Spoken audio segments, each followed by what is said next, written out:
Hey guys, welcome back to my YouTube channel, The Medico's World, and I'm your mentor, Rupali Sharma. तो students, आज हम अपना एक नया चैप्टर स्टार्ट करेंगे क्लास 12th का, जो कि है ह्यूमन हेल्थ एंड डिजीज। सबसे पहले तो जिन्होंने चैनल को सब्सक्राइब नहीं किया है, जल्दी से ये क्यूआर कोड नीचे दिया हुआ है, इसको स्कैन करो और चैनल को फटाफट से सब्सक्राइब करो, बेल आइकन को प्रेस करो ताकि सारे नोटिफिकेशन आप तक पहुंचते रहें। और जल्दी जल्दी से सेशन को लाइक कर दो, शेयर कर दो एंड कमेंट्स में हार्ट कर भेज दो। सो आप लोगों के लिए एक बहुत ही इंपॉर्टेंट इंफॉर्मेशन देनी है, वो ये है कि अब से हो सकता है क्लासेस रेगुलर तो आएंगी, लेकिन मॉर्निंग में मैं डालती थी ना, तो मॉर्निंग में ना आके हो सकता है कि एक आध दिन शाम को आए वो। तो टेंशन बिल्कुल मत लेना, क्लासेस रेगुलर आएंगी, बस फर्क इतना है कि मॉर्निंग के बजाय एक दो दिन क्लासेस इवनिंग में आ सकती है। तो चलो ये चैप्टर शुरू करते हैं, लेट्स गेट स्टार्टेड। सबसे पहले इंट्रो दिया हुआ है हमारा, देखो यहाँ पे। Health for a long time was considered as a state of body and mind where there was a balance of certain humors। तो यहाँ पे क्या बोला है कि हेल्थ बहुत ही लंबे टाइम से, क्रॉनिक एज से क्या हो रहा है, उसको हम क्या मानते हैं कि वो एक स्टेट है किसकी, बॉडी की और माइंड की, जहाँ पे क्या है हमारे जो ह्यूमर्स है, ह्यूमर्स बोलते हैं हम लोग बॉडी फ्लूइड्स को, जितने भी हमारी बॉडी के अंदर फ्लूइड्स हैं वो सारे कैसे हैं, बैलेंस्ड है। तो हम क्या बोल देंगे कि ये पर्सन हेल्दी है। This is what early Greeks like Hippocrates as well as Indian Ayurveda system of medicine asserted. अब ये किसने माना कि अगर तुम्हारे ह्यूमर्स बैलेंस है, तुम्हारे बॉडी फ्लूइड बैलेंस है, तुम हेल्दी हो? किसने बोला? ये जो अर्ली ग्रीक्स थे, जैसे कि हिपोक्रेट्स और जो हमारा इंडियन आयुर्वेदा, उसने ये बोला। It was thought that person with black bile, जिनका ब्लैक बाइल था। अब देखो जो बाइल होता है ना, वो भी अलग अलग कलर का होता है, येलो बाइल, ब्लैक बाइल। तो इन्होंने बोला कि जो पर्सन का ब्लैक बाइल है belong to hot personality and would have fever.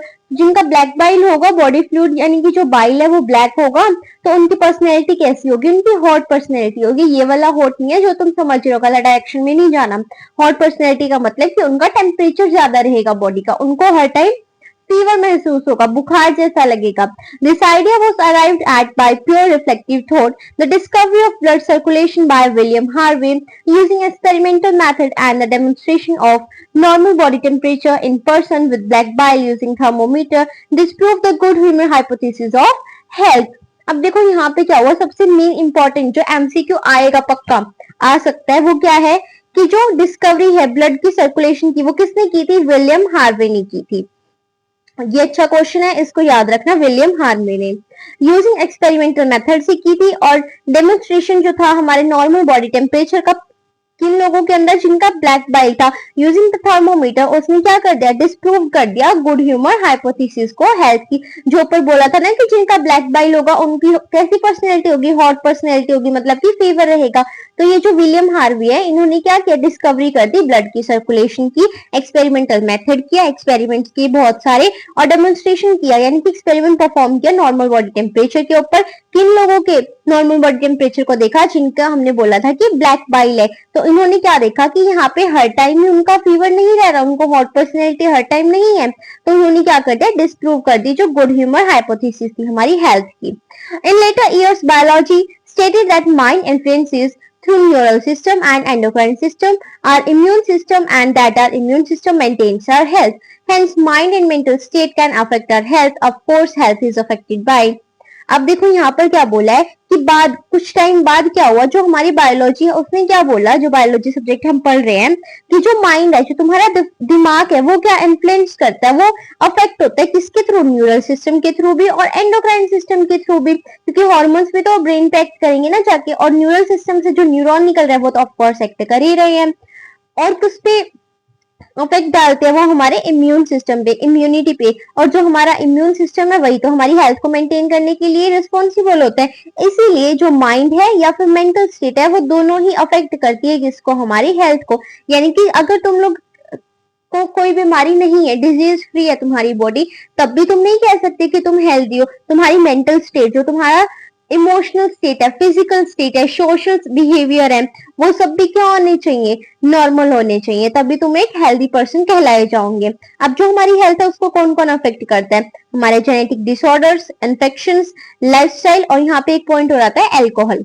तो देखो फर्स्ट है जेनेटिक डिसऑर्डर। जेनेटिक डिसऑर्डर क्या होता है, जो तुम्हारे जीन्स है उनके अंदर ही अगर बीमारी हो गया, उनके अंदर डिसऑर्डर हो गया कि वो अच्छे से फंक्शन परफॉर्म नहीं कर पा रहे हैं अपना, तो क्या होगा, हमें जेनेटिक डिसऑर्डर हो जाएंगे। तो देखो क्या होता है, deficiency with which a child is born and deficiency या defect which the child inherits from parents to from the birth. तो देखो वो डेफिशिएंसी जो है किसी बच्चे के अंदर, किसी भी चाइल्ड के अंदर है, कब, जब वो पैदा हो रहा है उसी टाइम से, या फिर जो डेफिशिएंसीज तुम लोग इनहेरिट कर रहे हो, गेन कर रहे हो कहां से, अपने पेरेंट्स से at the time of birth.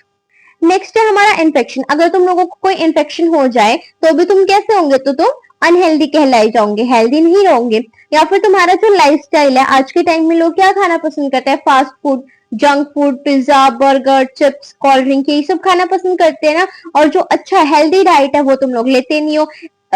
एक अच्छी सुटेबल अमाउंट में वाटर तुम लोग पीते नहीं हो, रेस्ट नहीं लेते, एक्सरसाइज नहीं करते, तुम्हारी हैबिट्स खराब होती जा रही है, तो क्या तुम्हारा पूरा लाइफस्टाइल ही चेंज हो गया ना। तो वो भी तुम्हारी किसको हेल्थ अफेक्ट करेगा, तुम्हारी हेल्थ को। तो lifestyle including food and water we take, rest and exercise we give to our bodies, habit that we have or lack etcetera.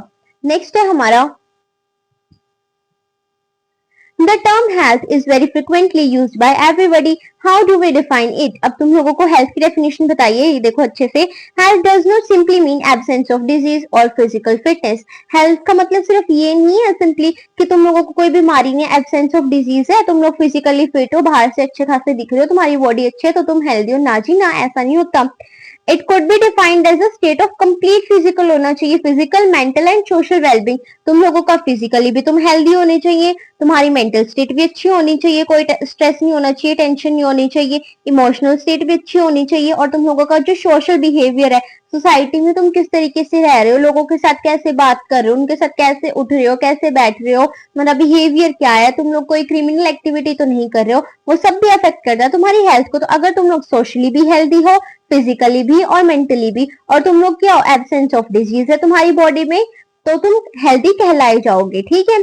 When people are healthy, they are more efficient at work. जब तुम लोग healthy होते हो तो तुम क्या active रहते हो अपने काम में, अच्छे से अपना काम परफॉर्म कर पाओगे। दिस इंक्रीजेस प्रोडक्टिविटी, तो तुम्हारी प्रोडक्टिविटी भी बढ़ेगी और तुम्हारी इकोनॉमिक प्रोस्पेरिटी भी क्या होगी, बढ़ जाएगी। इकोनॉमिक हेल्थ भी तुम्हारी बढ़ेगी, इकोनॉमिक ग्रोथ भी होगी। देखो जब तुम अपना अच्छा काम कर पाओगे, जॉब अच्छी कर पाओगे, पढ़ाई अच्छे से करोगे, तो तुम क्या करोगे, अच्छी तुम्हारी कमाई भी होगी, इनकम भी अच्छी होगी, सैलरी अच्छी मिलेगी, तो अपने आप ही इकोनॉमिक ग्रोथ होगी ना तुम लोगों की। इसीलिए हेल्थ तुम लोगों को प्रायोरिटी पे रखनी है, ठीक है। Health also increases longevity of the people, reduces infant and maternal mortality. ये क्या करेगी, जो तुम्हारी लाइफ एक्सपेक्टेंसी का रेट है वो भी इंक्रीज कर देगी, लंबे टाइम तक तुम लोग जी पाओगे, और जो तुम्हारा इन्फेंट और मैटरनल मॉर्टेलिटी का जो डेथ रेट है वो क्या हो जाएगा, रिड्यूस हो जाएगा। Balance diet, personal hygiene and regular exercise are very important to maintain good health. Yoga has been practiced since time immemorial to achieve physical and mental health. Awareness about disease and their effect on different bodily function, vaccination, immunization against infectious disease, proper disposal of waste, control of vector, and maintenance of hygiene in food and water resources are necessary for achieving good health. अब यहाँ पे बताया हुआ है कि तुम अपनी health को अच्छा कैसे कर सकते हो, एक्सरसाइज करके, बैलेंस डाइट लेके, पर्सनल हाइजीन मेंटेन करके, ग्रूमिंग करके, अच्छी तरीके से एक्सरसाइज करके, योगा करके। योगा तो काफी पुराने टाइम से करते आ रहे हैं ना लोग, और वैक्सीनेशन करा के, इम्यूनाइजेशन बोलते हैं जिसको, जो भी तुम्हारे इन्फेक्शियस बैक्टीरिया डिजीज है उनके अगेंस्ट अच्छे से अपना वेस्ट को डिस्पोज करके, वेक्टर्स को कंट्रोल करके, वाटर को स्टेगनेंट ना होने देना, फूड और वाटर रिसोर्सेज का हाइजीन मेंटेन करना। तो इन सब से तुम लोग क्या कर सकते हो, गुड हेल्थ को अचीव कर सकते हो. When the functioning of one or more organs or systems of the body is adversely affected, characterized by appearance of various signs and symptoms, we say that we are not healthy. It means we have a disease. देखो जब तुम लोगों की क्या हो जाती है, functioning जो है एक या एक से ज्यादा ऑर्गन्स की या पूरे पूरे ऑर्गन सिस्टम्स की बॉडी के, वो एडवर्सली अफेक्ट हो जाती है, मतलब वो काम अच्छे से नहीं कर पा रही है, उसके अंदर बहुत सारे साइन एंड सिम्टम्स आ जाते हैं, तो तुम क्या कहते हो कि मैं हेल्दी नहीं हूँ, यानी कि तुम्हें क्या हो गई है, बीमारी हो गई है, you have a disease. Disease can be broadly grouped into infectious and non infectious. अब डिजीज को दो कैटेगरीज में डिवाइड कर सकते हो, कौन कौन सी, एक तो है इन्फेक्शियस जो एक बंदे से दूसरे बंदे को फैल रही है, और नॉन इन्फेक्शियस जो one person to second person नहीं फैल रही है. Disease which are easily transmitted from one person to another are called infectious या फिर communicable disease. Infectious diseases are very common and every one of us suffer from these at some time or other. Some of the infectious diseases like AIDS are फेटल, अब कुछ ऐसी ऐसी infectious disease होते हैं जैसे कि एड्स, वो कैसी होती है, वो बहुत ही फेटल होती है, जानलेवा होती है, डेथ कॉजिंग होती है। Among non infectious disease cancer is the major cause of death. अब नॉन इन्फेक्शियस जो एक बंदे से सेकंड पर्सन को नहीं फैल रही है, उसका एग्जांपल क्या है, कैंसर। कैंसर ऐसे तो नहीं है तुमने किसी के साथ खाना खा लिया तो तुम्हें भी कैंसर हो गया, नहीं ना, लेकिन वो भी एक बहुत बड़ा कोज है किसका, डेथ का। Drug and alcohol abuse also affect our health adversely. अब जो ड्रग्स है और हमारा एल्कोहल का एब्यूज है वो भी अफेक्ट करते हैं किसको, हमारी हेल्थ को, एडवर्सली, अपोजिट वे पे। नेक्स्ट देखो क्या है, common disease in humans. A wide range of organisms belonging to bacteria, virus, fungi, protozoa, helminths, etc. could cause disease in man. अब बहुत सारी wide range of organisms जिनके अंदर क्या आ जाएंगे, बैक्टीरिया, वायरस, फंजाई, प्रोटोजोआ और हेलमिंथ्स आ जाएंगे, वो भी डिजीज कॉज करते हैं किसके अंदर, मैन के अंदर। Such disease causing organism are called pathogen. अब जो भी ऑर्गेनिज्म तुम लोगों को डिजीज कॉज कर रहा है उसको बिना सोचे समझे क्या कह दो कि वो एक पैथोजन है। Most parasites are therefore pathogen as they cause harm to the host by living in or on them. अब बहुत सारे पैरासाइट जिनको हम लोग पैथोजेंस कहते हैं वो क्या करते हैं, वो तुम्हारी बॉडी के ऊपर रहेंगे या फिर बॉडी के अंदर रहेंगे, और क्या करते हैं, जो होस्ट होता है यानी कि जिसकी बॉडी में वो रह रहे हैं उसको बोलते हैं होस्ट, उसको क्या कर रहे हैं, हार्म कॉज कर रहे हैं, है ना। The pathogen can enter our body by various mean, जो पैथोजन है डिजीज कॉजिंग जो भी ऑर्गेनिज्म है वो हमारी बॉडी के अंदर बहुत सारे तरीके से एंटर कर सकते हैं। मल्टीप्लाई करेगा, सबसे पहले एंटर करेगा, देन मल्टीप्लाई करेगा बॉडी के अंदर और इंटरफेयर करेगा नॉर्मल वाइटल एक्टिविटीज के साथ, जो भी तुम्हारे नॉर्मल बॉडी फंक्शनिंग है उसको ऑल्टर कर देगा, चेंज कर देगा। तो इसका रिजल्ट क्या होगा, तुम्हारी जो मॉर्फोलॉजिकल और फंक्शनल डैमेज है वो हो जाएगा बॉडी का, तुम्हारे टिश्यूज खराब हो जाएंगे। Pathogen have to adapt to life within the environment of the host. अब जो पैथोजन है उसको भी सर्वाइव करने के लिए एडप्ट करना पड़ेगा ना, तुम्हारी जो भी एनवायरमेंट है बॉडी का उसके अंदर। For example pathogen that enter the gut. अब एग्जाम्पल दिया हुआ है कि जो भी पैथोजन गट में जा रहा है, तुम्हारे जीआईटी में जा रहा है, एलिमेंट्री कैनाल में, must know a way of surviving the stomach. अब उसको स्टमक के अंदर भी तो जिंदा रहना आना चाहिए ना, कहीं पता चला कि वहां पे लो पीएच पे गया वो और बेचारा सरवाइव ही नहीं कर पाया, ऐसे कैसे चलेगा। एसिडिक मीडियम होता है ना वहां पे स्टमक के अंदर, HCl प्रेजेंट होता है, तो वो तो HCl के अंदर जाते ही बेचारा मर जाएगा, लेकिन उसको क्या आना चाहिए, सरवाइव करना आना चाहिए लो पीएच पे, एसिडिक मीडियम पे। एंड रेजिस्ट करना चाहिए वेरियस डाइजेस्टिव एंजाइम्स को, ताकि अगर किसी एंजाइम ने बाई चांस उस पर एक्ट करा तो ऐसा ना हो कभी बेचारा पहले खुद ही मर जाए तुम लोगों को मारने से, है ना। तो उसको वहां पे क्या, जो डाइजेस्टिव एंजाइम है उनको भी रेजिस्ट करना आना चाहिए, उनसे अपना बचाव कर सके। A few representative members from different group of pathogenic organisms are discussed here, along with the disease caused by them. Preventive and control measures against this disease in general are also briefly described. अब यहाँ पे आगे हम क्या पढ़ेंगे, जो भी disease cause होंगी बैक्टीरिया से, वायरस, फंजाई, प्रोटोजोआ, हेलमिंथ्स, जो भी दिए हुए ना पैथोजन, इन सबसे अलग अलग पढ़ेंगे। तो कल हम सबसे पहले पढ़ेंगे जो बैक्टीरियल डिजीज है हमारी और वायरल डिजीज है। तो डिजीज हम ये कल से स्टार्ट करते हैं, आज यहीं तक करते हैं। So please like share subscribe my YouTube channel and keep loving, keep supporting. Please comment on the channel, give hearts and also comment your queries. Thank you so much.